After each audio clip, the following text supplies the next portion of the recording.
So Jussie Smollett go to jail, and Jussie Smollett is out of jail.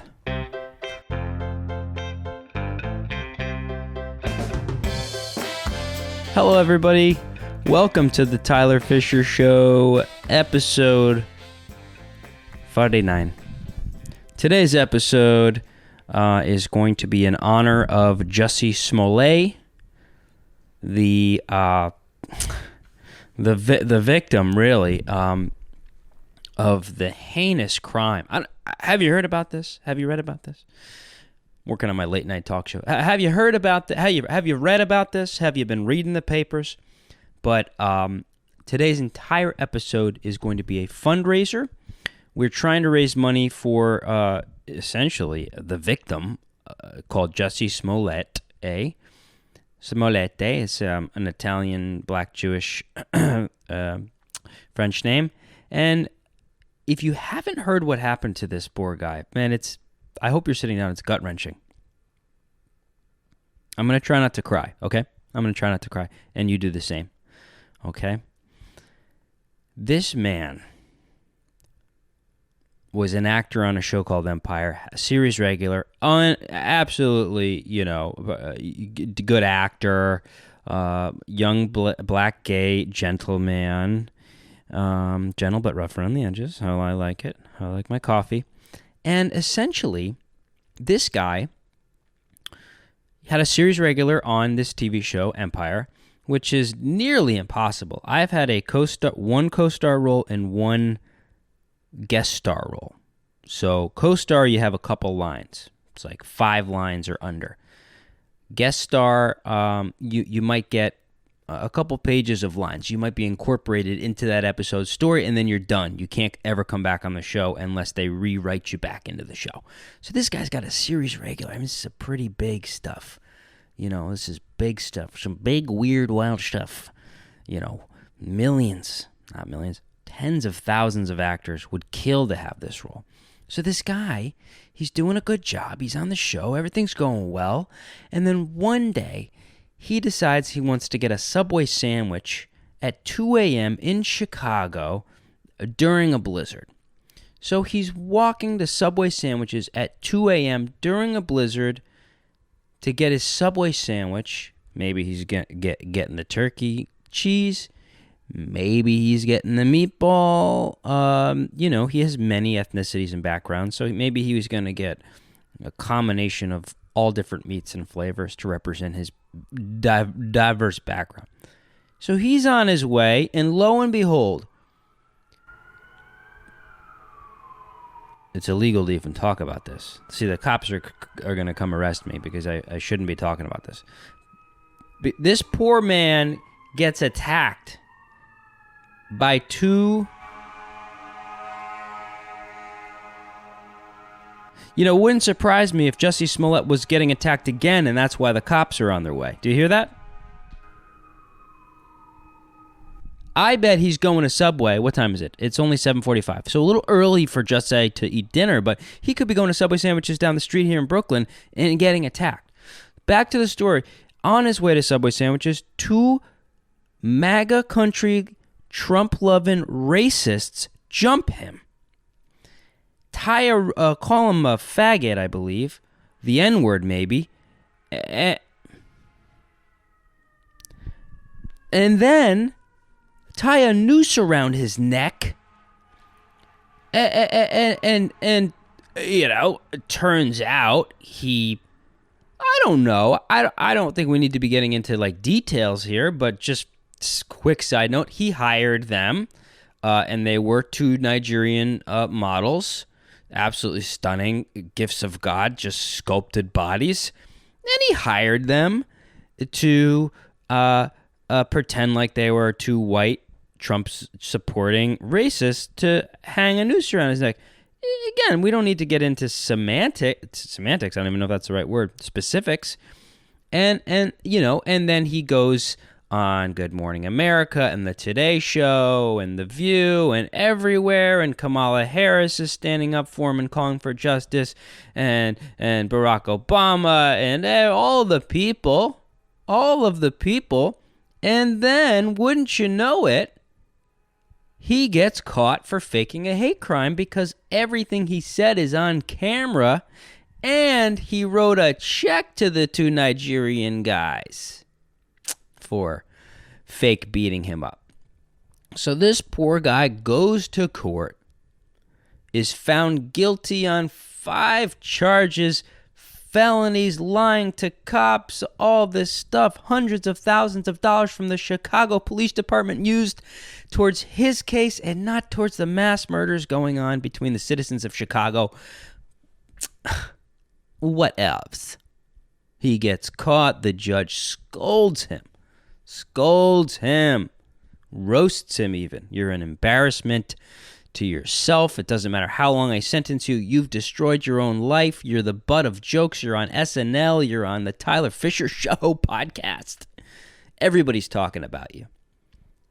And so this poor guy goes into a psych ward because they thought he was mentally ill, perhaps. And perhaps he is. He's definitely got narcissistic personality disorder, but I believe he was faking it so he can get into a psych ward instead of going into prison and getting beaten and raped, etc., etc. So this poor guy had to go through all that.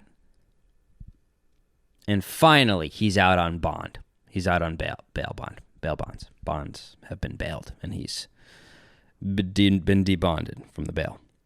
And so, again, my point is the whole episode is going to go towards a fundraiser for Jussie Smollett, and you can join my Patreon, and all the money is going to go to him. Okay, some of it will go to, buying new equipment for my show or paying actors in sketches or editing or filming, but a lot of it's going to go to Jussie. So that's patreon.com/Tyler Talks if you'd like to support Jussie Smollett and make sure he does not go back into prison for faking a hate crime, which could have possibly started a race riot and led to 2 innocent white people going to jail because that's who he said did it, but it was really 2 Nigerian models. If you want to support my cause for once and stop following all these trending hashtags, yada, yada, yada, matters, this, that, and the other, science, climate change, please, patreon.com/Tyler Talks. Link in the description. Hashtag do the right thing.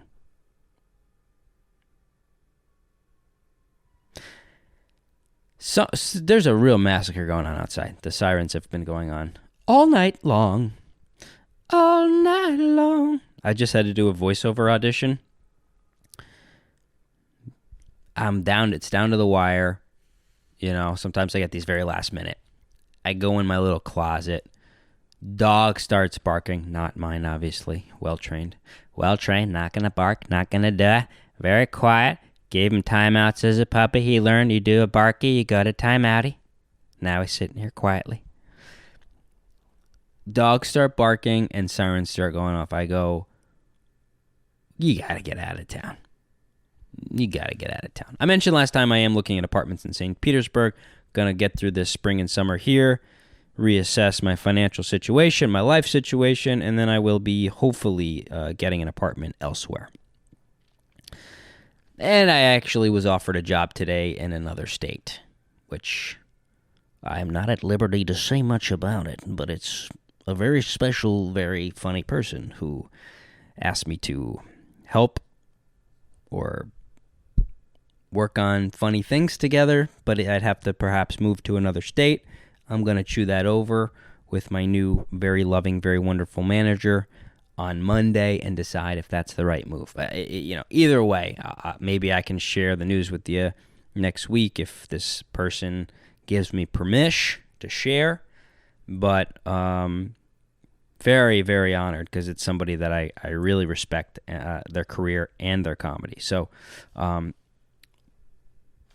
hashtag blessed. And I know I'm seeing this all through a white filter, okay? I know I'm seeing this through a white filter. I need to take a step back and go, okay, sure, these things are happening to me, but what if they happened to me and I was black or brown or woman or brown woman or black brown woman or woman black brown man woman?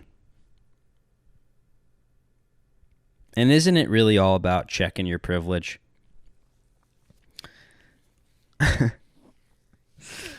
I announced on Twitter I will be donating $100 to Donald Trump's 2024 campaign every time somebody accuses me of having white privilege or tells me to check my privilege or tells me to reassess through my white lens or whatever the bullshit fucking things people say now. And that I'm going to hopefully I'm going to do that, I think. I mean, I don't want to just say it because a lot of people can accuse me of that, and then I'm like thousands of dollars in the hole. Now, I'm not a fan of any politician, okay? Would I like Trump back right now so that I can rent a car and drive? I mean, I'm driving tomorrow to Pennsylvania. Would I prefer gas be $2 instead of like the 7 or 8 that it is right now? Yes. So would I want Trump back here to open up the oil sources again and get energy low again and yada, yada, yada? Of course. Am I a fan?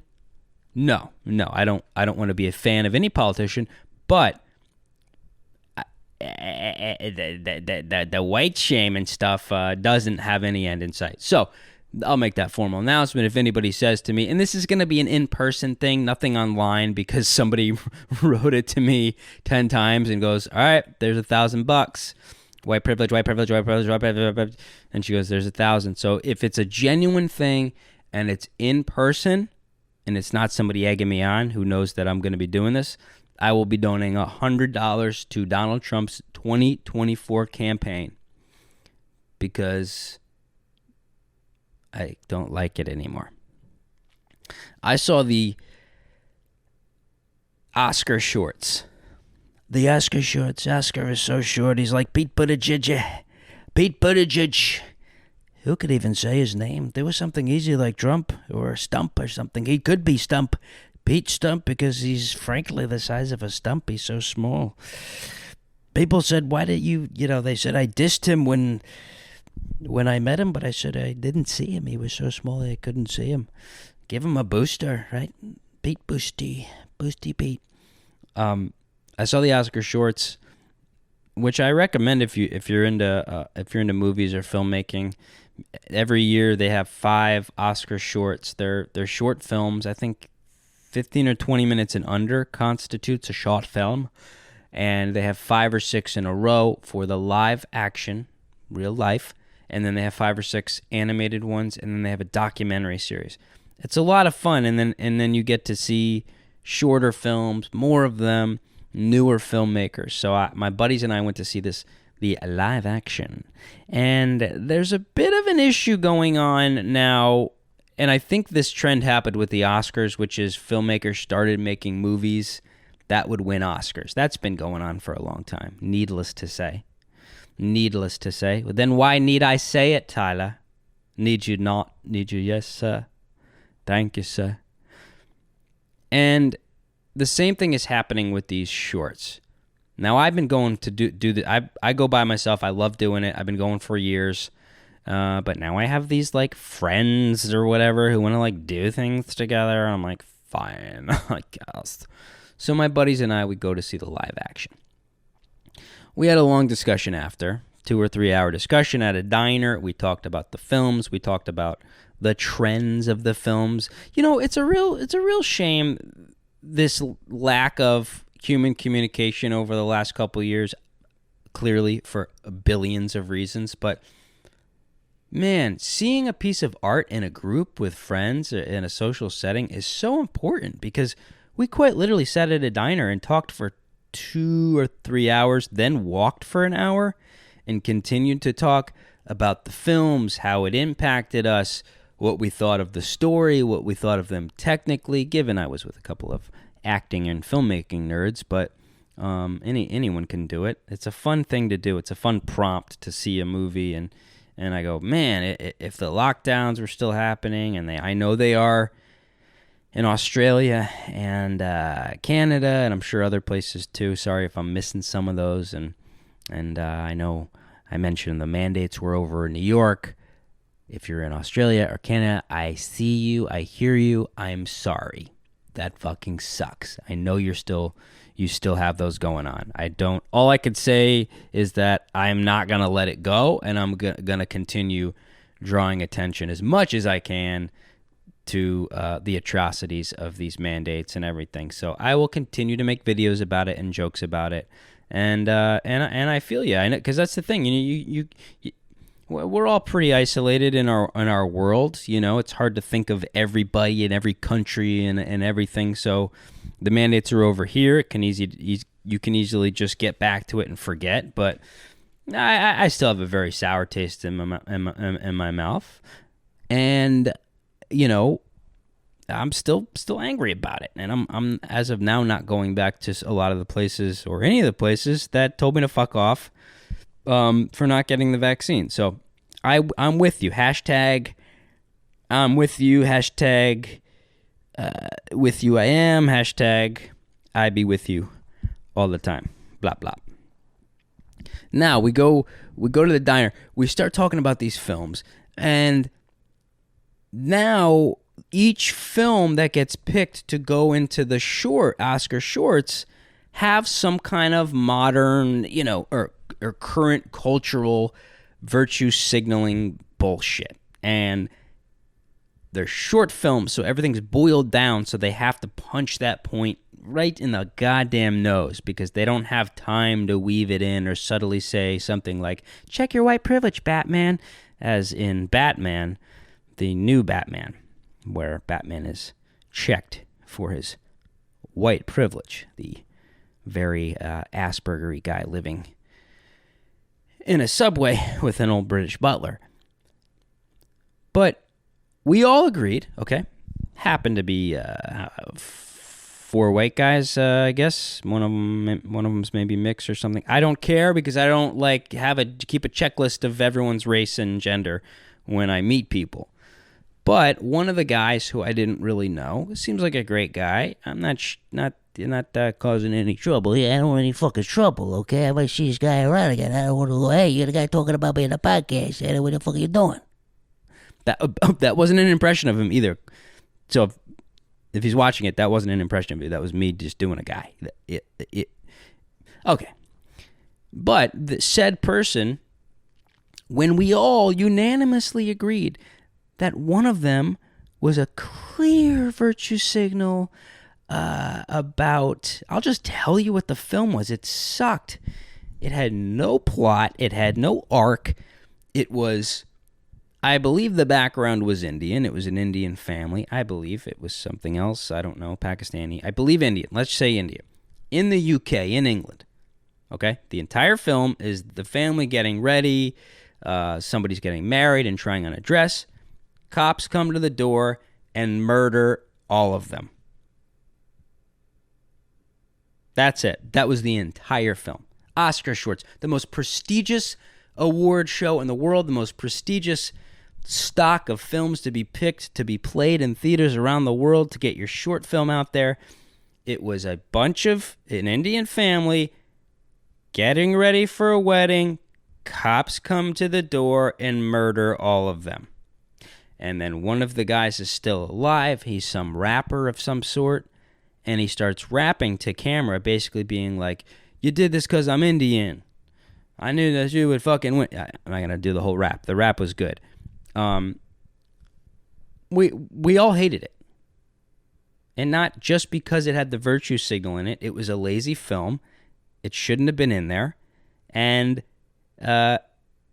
we all agreed, based on our current knowledge, that Indian people are not being gunned down in the streets of the UK. Pardon me while I check if my camera's still running. Let me just do this real quick. Come on, baby, please. Oh, we're in, baby. We are in. Okay.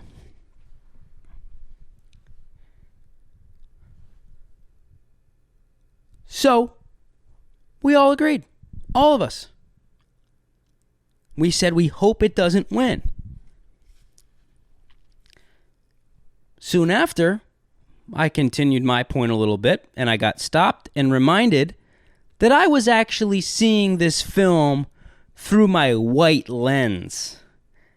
And I needed to be checked on that by this gentleman.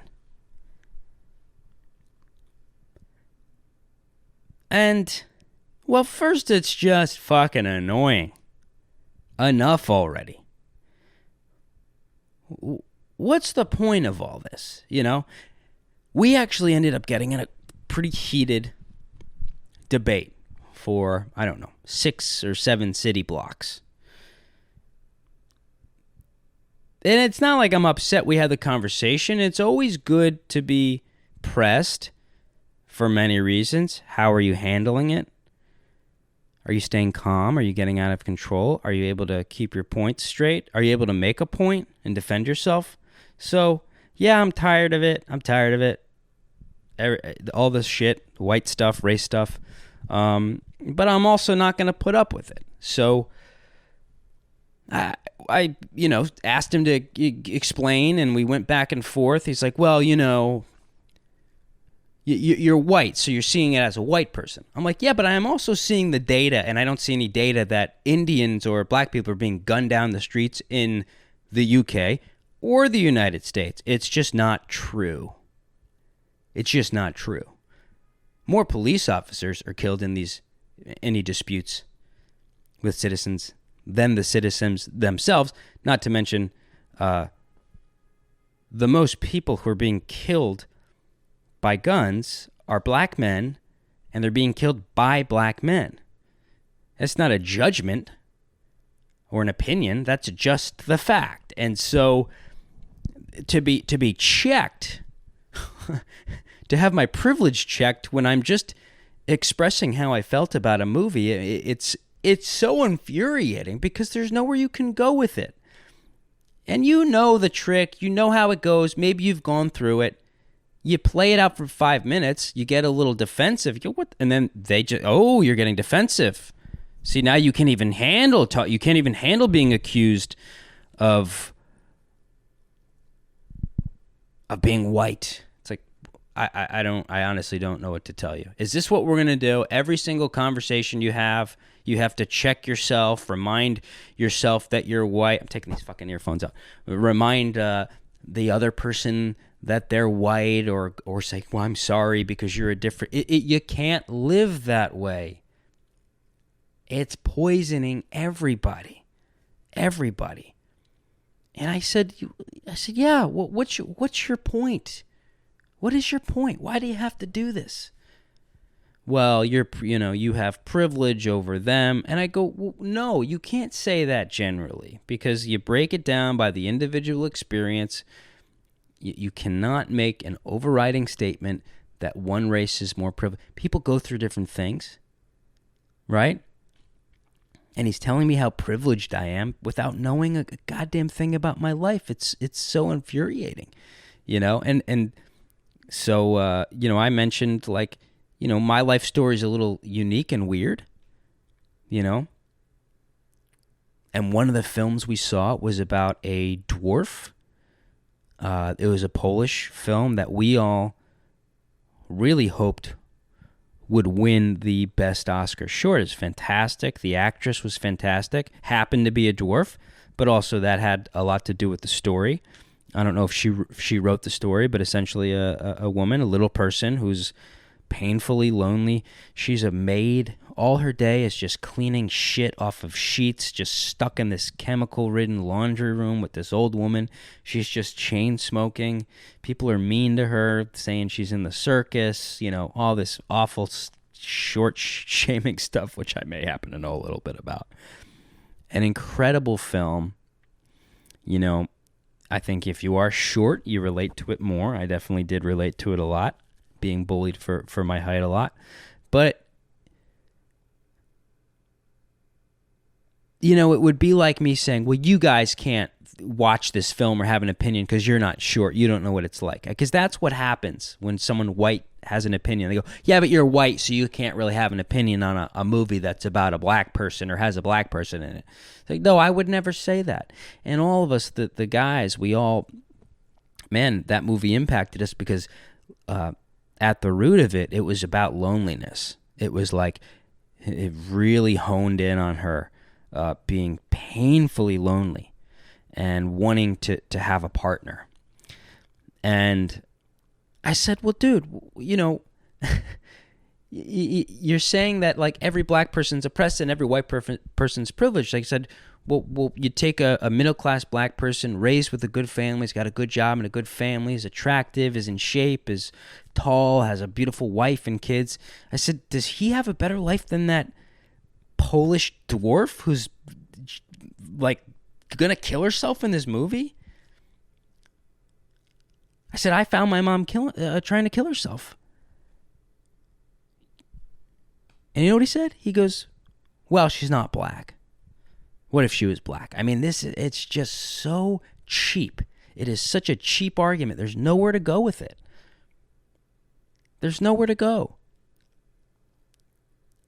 I can't believe how many people are poisoned by this stuff. And I don't want to say like who won the argument or whatever, but I ended by just saying, what do you want me to do about it? You're going out of your way to ask me to denounce my whiteness, to stop and say, yes, what do you want me to do? Tell me. Because otherwise, what are we doing this for? Check your privilege, you're white, call yourself a piece of shit. What's the point A and point B? And he had no answer. And nobody ever does.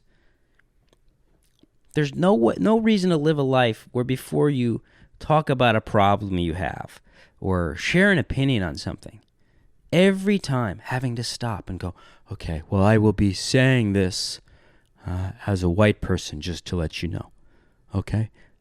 I know you're all my family and you're all white and I'm just asking what you want for dinner, but I will be asking what my family, white family, I see you, I hear you, wants for dinner. And we'll also be eating through a white lens and a white mouth. And just know that. How about no? So it's like, that's how we spent the second half of our night. Given, I don't want to, that I wouldn't want to hang out with that guy again. Because I don't want anyone around me who thinks I need to denounce my skin color. I got in it with another guy. I posted there's a great Jordan Peterson podcast up right now, or interview up, about this new bill, I think 67, that is being proposed. It's in its second level of approval. It's maybe one or two away from being passed as a bill, but well worth a watch. It's on Jordan Peterson's YouTube page, and it's him and three other scholars basically breaking down this bill nearly line for line, and they're very leveled and measured in it. And one woman's like an old woman who's just very calm, who just sounds like your aunt, just saying like, hey, this is really dangerous. Here's a line here that basically says you can be racist against white people if you want. And here's a line that says if you say something to somebody and they think it's a racial attack, it actually is. Like, you don't have to prove it. It's really stunning stuff in this bill. And it inevitably will come to the United States. It'll move south here. That's been the trend, things starting in Canada and coming here, and vice versa. And so I posted the clip, and again, this guy sent me a message on Instagram. Hey, I'm a big fan, love your stuff, but you really shouldn't be talking about this. It's like, okay, go on. And he did, for 4 audio notes, and basically said, look, I appreciate, because I kind of told my story, and I just said, look, I see this as being very dangerous being taught to kids, because I'm 35 and it fucked me up so bad, and it's not even a law. Now imagine if it was a law that this would have to be taught to children. They would lose vulnerability. They wouldn't be able to talk to people that looked different than them, because they'd have to stop and try to assess and, okay, I'm the oppressor, you're the oppressed. Yeah, try to have a genuine conversation with someone. Try having to tell somebody something bad, break bad news to them, fire them, reprimand them for doing something bad, or breaking the law, or breaking a rule in your relationship. Try doing that when you're considered the oppressor and they're the oppressed. You're not going to be able to do it properly. It already is wreaking havoc. It's causing the racial divide. The racial divide that actually isn't there anymore. And is melting away by the day, is now been inflated and reinstated by bills like this. So he basically said, I appreciate you telling your story and that you had struggles and you overcame them, but imagine if you were a minority and all that stuff had happened to you. It would just be that much worse. So just make sure you know that moving forward. Go fuck yourself. Go fuck yourself. I'm not living like that. I'm not doing that. You are allowed to just express anger or talk about a tragedy in your life for whatever reason. I'm not looking for sympathy. I don't need sympathy. I've got a therapist. I've got friends. I'm doing it because for me, putting this stuff out in public is a helpful way to heal. It's like I do it without any expectation. 0 people could have responded to this post. It's not what it was for. It was to just get it out because it's things that have been so deep in me. And to be told, yeah, but other people have it worse. There is nothing worse than you can tell somebody who's struggling or going through a hard time than, look, Josh, I know you got in a car wreck. Totaled your car. I know, it was a Mercedes S-Class, $80,000. I know you worked every day of your life to afford that car. I know your wife. I know your wife was in the front seat. She flew through the windshield. I know she should have buckled up. And your kids will be sorely missed. They will be missed. And buddy, you look great without your legs. Who needs them? We're gonna get you a wheelchair. Don't say anything. Don't speak. And I know you can't because your vocal cords were damaged in the wreck, and you lost an eye, and your hearing. But Josh, buddy, pal, friend, imagine if all that happened and you were Pakistani.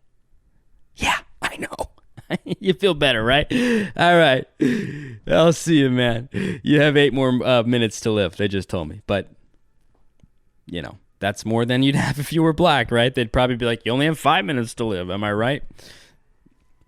These people are catastrophic for society. The NYPD, everybody. Let them hear it. The FDNY, everybody.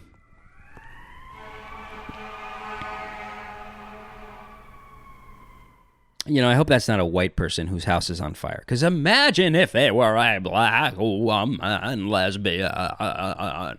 That fire would be raging. Try putting a fire out with your privilege. So, okay. Well... It's quite something.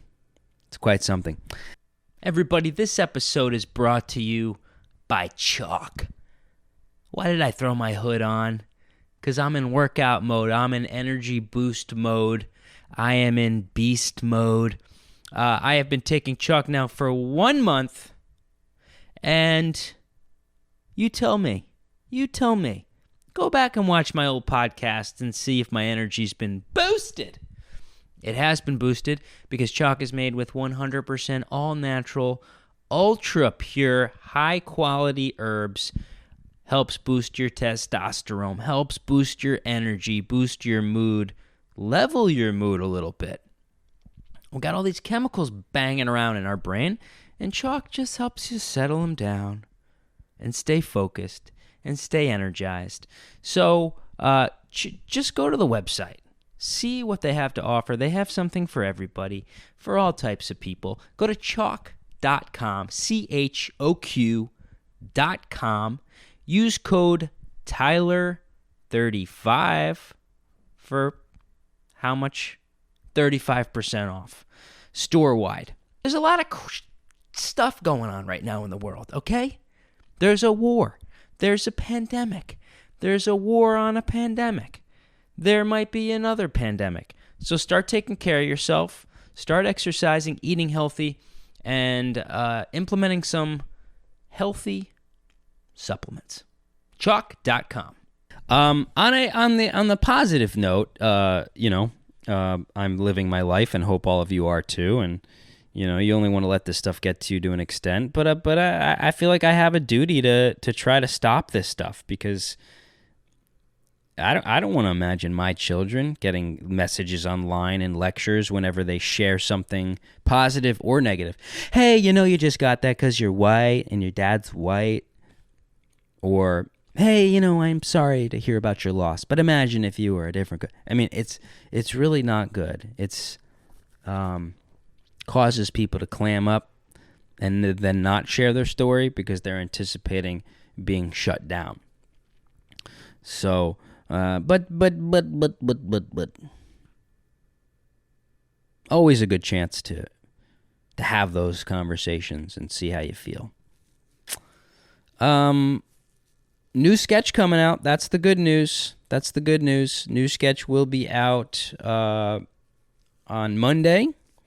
But if you're watching my podcast right now or listening to it right now and you want to go see the sketch right now, the new sketch that I've been editing nonstop for 5 days, starring me, T-Boner Fischer, High Rez, Da Rappa, Jimmy Levy, Da Singer, then you can go on Patreon right now, because that sucker is sitting right on the front page, baby. That sketch is available right now for my patrons. I'm so excited for it, too. Here's a picture. Look, right there. There's a picture.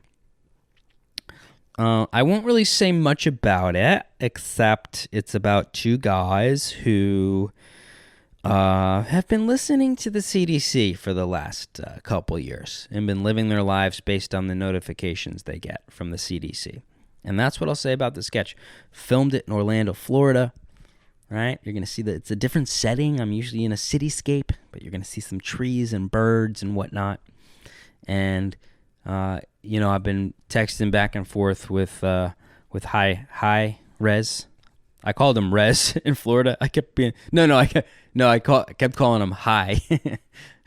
He goes, bro, call me Rez. I was like, I thought we'd be high tie. It'd be like a cute thing. He's like, don't say that in front of my girlfriend. I was like, all right, bro. All right, hi, Rez. These guys are so fun. And we're going to make some more stuff together. Faux show.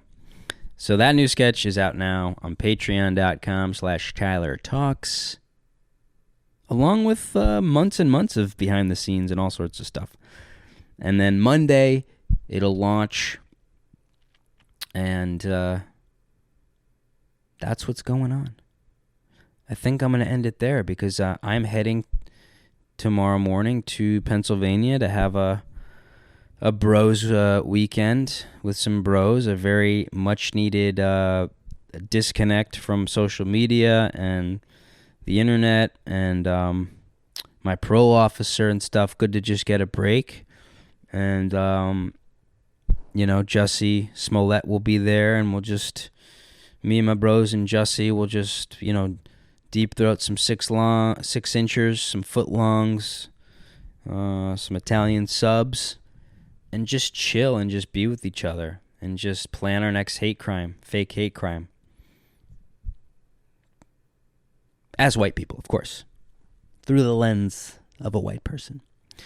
I appreciate you listening and tuning in. I didn't plan this episode. Usually I have some bullet points and stuff. I said, just talk. Just explore your feelings and emotions, which I've been doing a lot, and I've been asking people for things very explicitly. It's a very odd thing to do, but by that I mean like people that I have relationships with, asking them to do things. Not like, hey, can you get my laundry? But like, last night I FaceTimed with somebody and they were a little distracted and kind of doing other things like when I answered, and I haven't seen this person in a long time. And I said, hey, moving forward, can you just be present with me when we start the FaceTime, the phone call? Like, can we start in a very calm, grounded place, make eye contact, like start to fuse each other's energy a little bit? And the person was like a little thrown off. They're like, well, I feel really comfortable with you. And I thought like I can just cook and do all this stuff. I was like, yeah, that makes sense. And this might sound odd because I haven't expressed it before. That's another cool thing to do. When you need something from somebody, or you want to ask them or set a boundary, to like make it very clear that you're not like upset by it. More like, hey, this experience just happened. It triggered this thing and made me realize something that I need. So I'm not mad at you, but what I learned is I need to be here. I don't like when someone answers the phone and they're like flipping all around and the phone is shaking and they're in the middle of ordering. You ever do that? Like you call somebody and they're like, yeah, I'll do the Americano and meat. Hey man, and I'll do the cheese plate. You're like, did you just call or answer the phone while you're at Five Guys? And some people might not need that. It might not bother you at all, but it really bothers me. It really fucking bothers me. So that was one of the first times I actually asked for what I wanted. Like very specifically, hey, when we start our conversations for 2 minutes, can you be present? Can you be grounded? Can we look at each other, get connected, and then go order your cheese plates? Go pee. Later on in the FaceTime, I had to pee and I just peed. And they said, oh, I thought you wanted to stay grounded and connected. I said, no, in the beginning. Then I can go pee-pee and poopy. Okay? So that's where we're going to end the podcast today. Ask for what you want. Try it out. You can do it in small doses, right? And celebrate the little wins. Try it at a coffee shop. Try going, try ordering like a little more than you would. Hey, can I have an Americano half full, little bit of sugar? Try going to a restaurant and saying, hey, can I sit in that? I know you're only sitting over here. Can I sit over there in the window? I know it's like a foot outside of your little section. The waiters have their little, well, this is my section. Yeah, but can I fucking go sit in the nice seat? Try doing that. You will get arrested, but it'll be worth it. Folks, I love you. Thanks for listening. And, hey, do something nice for yourselves. Try asking for something this week. And try faking a hate crime, too. It could be good for your career. Okay? We'll see you next week. Please subscribe. Hit the notification bell. Check out Patreon. Check out my new sketch. Peace. And if you're watching this through a white lens, check your privilege.